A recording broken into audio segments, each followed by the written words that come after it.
Assalamualaikum warahmatullahi wabarakatuh. Halo semuanya, perkenalkan nama saya Leli Novitasari dari Prodi Pendidikan Ekonomi Universitas Muhammadiyah Palangkaraya. Di sini saya akan membahas materi tentang pengantar ekonomi. Simak penjelasan berikut ya.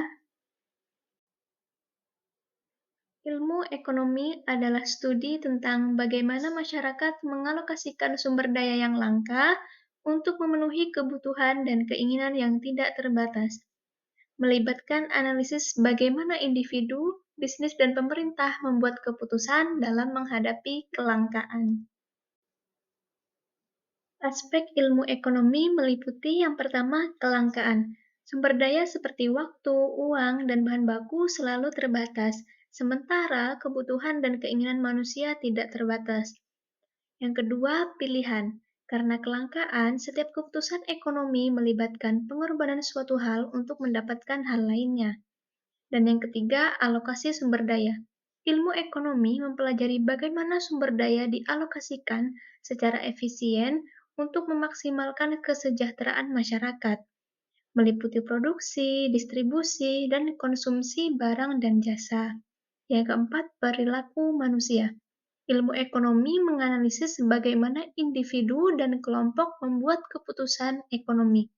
Dan yang terakhir, model dan teori. Ilmu ekonomi menggunakan model dan teori untuk memahami dan memprediksi perilaku ekonomi.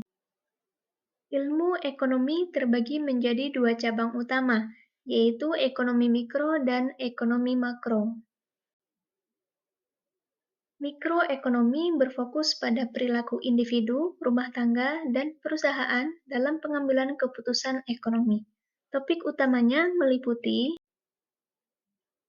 yang pertama, permintaan dan penawaran. Bagaimana harga barang dan jasa ditentukan oleh interaksi antara pembeli dan penjual. Yang kedua, elastisitas. Seberapa responsif permintaan dan penawaran terhadap perubahan harga, pendapatan, atau faktor lain. Yang ketiga, biaya produksi dan struktur pasar.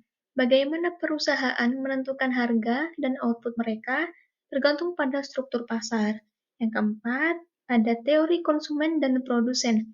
Bagaimana konsumen memaksimalkan kepuasan dan bagaimana perusahaan memaksimalkan keuntungan. Dan yang terakhir, pasar faktor produksi. Bagaimana harga faktor produksi, seperti tenaga kerja, modal, dan tanah itu ditentukan. Sedangkan makroekonomi berfokus pada ekonomi secara keseluruhan, termasuk pertumbuhan ekonomi, inflasi, pengangguran, dan kebijakan pemerintah. Topik utamanya meliputi yang pertama, produk domestik bruto, yaitu ukuran total output ekonomi suatu negara. Yang kedua, inflasi, yaitu kenaikan umum tingkat harga. Yang ketiga, pengangguran, persentase angkatan kerja yang tidak bekerja. Yang keempat, kebijakan fiskal, penggunaan pengeluaran dan pajak pemerintah untuk mempengaruhi ekonomi. Yang kelima, kebijakan moneter, penggunaan suku bunga dan pasokan uang oleh bank sentral untuk mempengaruhi ekonomi. Keenam, pertumbuhan ekonomi, yaitu peningkatan kapasitas produksi suatu ekonomi dari waktu ke waktu. Dan yang terakhir, perdagangan internasional, yaitu dampak perdagangan internasional terhadap ekonomi domestik. Nah, itu tadi adalah penjelasan sedikit mengenai pengantar ekonomi. Semoga dapat bermanfaat ya. Cukup sekian dan terima kasih.